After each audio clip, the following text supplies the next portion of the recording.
Serge Kadima, il est cadre du PPRD, ces jeunes qui montent en politique. Il est notre invité à la une, 30 minutes pour convaincre. Vous le savez, il ne reste que 4 jours avant la fin des travaux de concertation nationale, malgré la prolongation jusqu'au 28 septembre de cette année. Serge Kadima, bienvenue. Merci Mathieu. Alors, nous allons essayer de faire le tour des groupes thématiques, 4 groupes thématiques, et d'essayer d'en tirer quelques conclusions à 4 jours de la fin des travaux. Selon vous, est-ce que ces travaux avancent? Oui, les travaux avancent. J'aimerais rappeler ce qu'a dit notre secrétaire général, le camarade Variste de Bouchabière. Il a dit qu'il saluait en fait la volonté de tous les délégués aux concertations, au-delà des clivages politiques, la maturité, et leur engagement, et surtout l'esprit avec lequel ils ont reçu l'esprit profond de cette initiative du chef de l'État, en fait, l'ordonnance convoquant les forums de concertation. En tout cas, lorsque nous lisons cette maturité qui est d'ailleurs perspective chez tout le monde, chez tous les concertateurs, vous voyez que la volonté d'atterrir sur des résolutions solides, consensuelles, qui puissent apporter, sinon consolider la cohésion est là. La cohésion est là. Alors, quand on prend par exemple les groupes thématiques, on parle de la réintégration, les désarmements.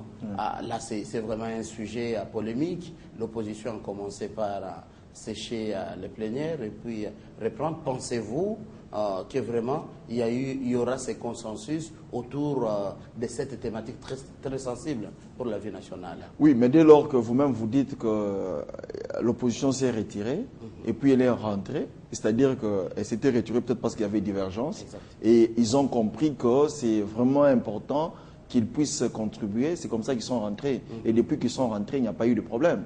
Mais parce qu'ils sont rentrés, les travaux évoluent dans une cohésion avérée. Et nous considérons qu'à l'issue de ces travaux, c'est-à-dire lorsqu'il y aura la lecture dans la grande plénière, ça sera de manière consensuelle parce que jusque-là, il n'y a pas de dérapage. Ils sont partis, ils sont rentrés, ils ont estimé que c'était quand même important d'évoluer. Et s'ils sont rentrés, ils se sont mis ensemble pour évoluer, c'est parce qu'ils ont trouvé des consensus, comme ça a été dit, par les recommandations du bureau des contacts. Alors, quand on parle de désarmement, réintégration sans groupe armés, vous avez foi qu'il y aura cette cohésion nationale sans les groupes armés impliqués?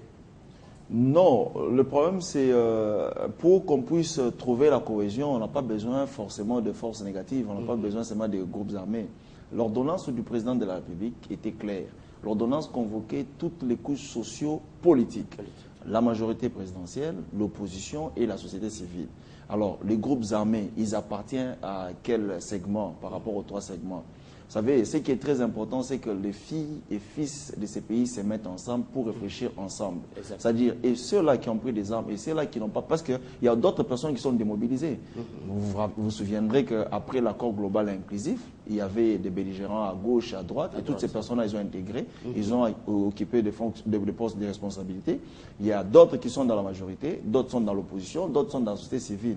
Alors, toutes ces personnes-là, c'est-à-dire toutes les filles et fils de ces pays vont se mettre ensemble pour proposer des solutions durables qui peuvent mettre fin définitivement au cycle de violence. On n'a pas forcément à associer les forces neutres, les forces, c'est-à-dire qui ne sont pas catégorisées ou bien classifiées aujourd'hui. Donc, nous considérons que pour répondre un peu de manière directe à votre question, il y a par exemple le M23 qui est à Kampala et vous connaissez bien la position du gouvernement, qui est d'ailleurs aussi la position du PPRD, c'est que le M23 doit déposer les armes. Ah là, si vous voulez voler la vedette, les PPRD. Non, nous disons que c'est aussi la position de... C'est aussi, je parle en français. Alors, j'ai dit que c'est aussi la position du PPRD. Ça peut aussi être la position ou bien la volonté de l'opposition, mais de la société civile. En tout cas, nous, le PPRD, notre secrétaire général s'est exprimé à cet effet. Il a dit que c'était ça la position du parti, parce que c'était après avoir échangé avec l'instance dirigeante du parti que cela a été décidé, l'option a été levée à ce niveau. D'accord. Au moment où nous parlons, c'est dans quelques heures, il va s'ouvrir à New York la 68e session ordinaire, session à laquelle le chef de l'État Joseph Kabila prend part. Alors, déjà hier, il s'est tenu un mini-sommet auquel 5 chefs d'État ont pris part, pour évaluer l'accord cadre d'Addis Abeba et il y ressort que pour le président sud-africain, en tout cas, on doit veiller à l'intégrité territoriale de notre pays, la RDC. Pensez-vous qu'à cette 68e session, il pourrait y avoir encore d'autres résolutions, des décisions fortes pour appuyer les concertations nationales, saluées d'ailleurs par la présidente de la Commission de l'Union africaine? Déjà, pour vous répondre, je vous dirais que la position du président sud-africain, c'est celle de la majorité des Congolais. C'est-à-dire que l'ensemble de la population veut qu'on puisse respecter en tout cas l'intégrité en fait, territoriale. Exact. Alors, par rapport à ces sommets, je n'aimerais pas qu'on puisse spéculer. Mais sinon, nous avions enregistré par rapport aux travaux préparatoires, on avait quand même apprécié la volonté du président de la République par rapport au respect. On l'a apprécié par rapport au respect de l'accord cadre. Parce qu'il était aussi question d'évaluer les rapports cadres. Alors, la plupart des choses, pour ne pas dire la totalité des choses qui lui avaient été demandées, il est en train de se conformer en organisant, par exemple, les concertations nationales dans une atmosphère appréciée par tout le monde. Et je pense que par rapport aux résolutions de ces sommets, en tout cas, dès lors que le sommet ne s'est pas encore tenu, il se prépare pour cet après-midi, on ne peut qu'attendre d'abord les sommets, puis nous allons voir. Mais dès lors déjà qu'on dit que, vous savez, un accord, c'est un peu comme un contrat. C'est-à-dire qu'il y a des obligations, il y a aussi des droits. Alors, dès lors qu'on dit déjà que nous, le président de la République, c'est-à-dire pour la RDC, nous avons respecté ce qui nous a été demandé et je ne peux que souhaiter sinon attendre un soutien de participants au sommet. Parce que ce qui revenait au chef de l'État, il est en train de le faire. Il est là, respectueux des engagements régionaux et internationaux à Kampala. Sur le plan interne, on nous avait demandé aussi de nous mettre ensemble pour que nous puissions réfléchir ensemble en toute liberté. Et c'est ce qui s'est fait. Vous avez même vu l'attitude et de l'opposition et de la société civile. Ils sont vraiment dans l'esprit de l'ordonnance. De l'ordonnance, ça c'est clair. Ça c'était concernant cette thématique auquel est impliqué les groupes armés. Alors, parlons un peu de la bonne gouvernance dans notre pays. C'est une aussi des thématiques phares avec ces groupes qui se tiennent au palais du peuple. Alors, je pars de l'analyse d'un observateur qui dit aux Congolais que les Congolais doivent demander une réforme démocratique pour leur pays et une réforme de l'armée. Sinon, les Congolais ne profiteront jamais de leur immense richesse. Nous parlons là de la démocratie, de bonne gouvernance. Est-ce qu'il y a des avancées? Oui, il y a des avancées parce que, vous savez, dans la commission qui gère des questions liées à la gouvernance, jusque-là, il n'y a pas de déclaration, que ce soit dans la majorité, ni dans l'opposition, encore moins de la société civile, qui dénote en fait de l'incohérence par rapport à l'avancement des travaux.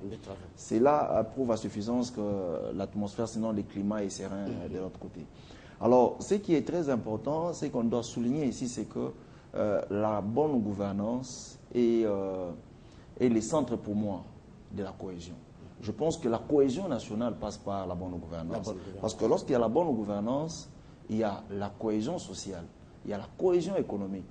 C'est quoi la cohésion sociale pour moi? C'est quoi la cohésion économique pour moi?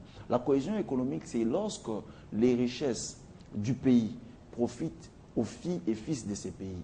Lorsque la redistribution elle est faite de manière équitable. C'est-à-dire que tous les peuples congolais, le peuple congolais a droit aux richesses de ces pays.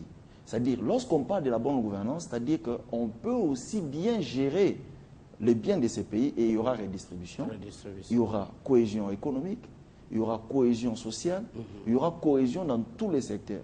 Je pense pour moi que, pour ne pas négliger d'autres thématiques, mais je pense que le délégué, les concertateurs qui sont dans cette commission-là, ce sont les résolutions comptent beaucoup parce que je peux vous avouer que c'est une thématique, sinon c'est une commission d'États généraux qui touche tous les points de la vie nationale.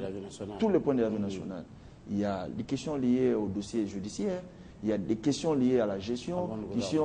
Donc, c'est-à-dire la bonne gouvernance englobe tout. Et aujourd'hui, je suis vraiment très content que nous sommes en train d'aller vers la fin de ces forums, des travaux de ces forums, mais il n'y a pas de dérapage. Sans crainte d'une remise en cause de la bonne gouvernance qu'on a tant vanté pour le Premier ministre Matata Ponyo. Il est d'ailleurs de votre parti.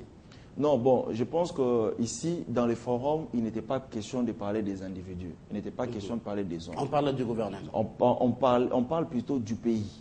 C'est-à-dire que le pays, quand même, englobe aussi le gouvernement. Alors, il était question de parler du pays. Comment faire de manière à ce que nous puissions retrouver la cohésion nationale. La cohésion nationale. Donc, ça n'a rien à voir avec, son Excellence, Monsieur le Premier ministre. Ici, nous sommes en train de parler d'une manière générale. Vous savez, lorsqu'on parle, par exemple, de bonne gouvernance, il n'est pas dit qu'on doit apprécier la bonne gouvernance du Premier ministre Matata. Vous savez, dans ces pays, on a connu trop de problèmes. Il y a la Deuxième République, il y a la première législature, il y a d'abord la transition, la première législature, il y a aussi la deuxième législature. C'est-à-dire qu'à chaque étape de la vie nationale dans notre pays, il y a des gens qui se sont sentis frustrés par une ou autre façon gérée par nos autorités politiques.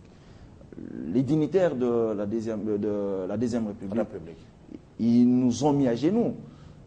Il y a eu la transition. Dans la transition, il y a les gens de l'opposition, de la société civile et de la majorité qui ont géré ces pays. Il y a eu des problèmes, il y a eu des décisions qui ont fâché d'autres personnes, d'autres Congolais. Ça a révolté d'autres Congolais. Et maintenant, là, il y a eu la première législature, il y a la deuxième législature. C'est-à-dire l'ensemble de tous ces problèmes-là sont mis à table pour réfléchir comment réparer les erreurs de gestion par rapport à nos ressources et voir comment projeter l'avenir. Est-ce qu'on peut dire que cette fois-ci c'est la bonne ou c'est la suite, cette kyrielle des réunions, conférences, tables rondes? Finalement, on dit que les Congolais sont spécialistes de réunions. Non, les Congolais ne sont pas spécialistes tels que je vois ça dans les journaux. Je peux seulement vous rassurer ici que les circonstances ne sont pas les mêmes. Les contextes ne sont pas les mêmes. Exactement. Ce sont des chapitres différents. On peut écrire, on peut publier un ouvrage avec 5 chapitres qui n'ont pas forcément le même contenu. Vous savez, on a eu conférence souveraine, on a eu accord global, on a eu Sun City et consorts. C'était avec un gouvernement illégitime, avec un président illégitime. Exact. Maintenant, nous avons un président qui a la légitimité, qui a été élu au suffrage universel, qui s'est dit, parce qu'il est préoccupé par les problèmes du Congo, c'est comme ça qu'il dit qu'il a besoin de la majorité, de l'opposition et de la société civile pour qu'on puisse réfléchir comment accélérer, au-delà de la cohésion nationale, parce que les gens se limitent qu'à la cohésion nationale. Au-delà de la cohésion nationale, l'ordonnance du chef de l'État va loin en disant qu'il faut aussi réfléchir comment améliorer le développement de notre pays dans la paix. C'est-à-dire, pour améliorer le développement dans la paix, il a ouvert la brèche. Et c'est différent. C'est différent. Ah, la bonne gouvernance. On aurait appris que même les chefs coutumiers, pour eux, ils ont déjà proposé ce gouvernement d'union nationale. Ils sont d'accord. Ils seraient d'accord. Bon, vous savez, lorsqu'on dit que toutes les personnes qui seront en concertation sont amenées à réfléchir librement, c'est leur point de vue. C'est leur point de vue. Comme on dit que les résolutions seront prises de manière consensuelle. Ça, c'est les points de vue des chefs coutumiers. J'ai appris que certaines autorités aussi de la société civile ont aussi proposé cela. C'est leur point de vue. Nous, le PPRD, nous avons notre point de vue aussi. Mais ce qui est très intéressant pour tout le monde, pour tous les Congolais, c'est que les résolutions, même si elles seront prises de manière consensuelle, elles doivent être conformes à l'esprit de l'ordonnance signée par le président de la République, qui est l'initiateur de ces forums. Alors, un autre secteur, un autre groupe thématique, c'est l'économie, les finances et le secteur produit.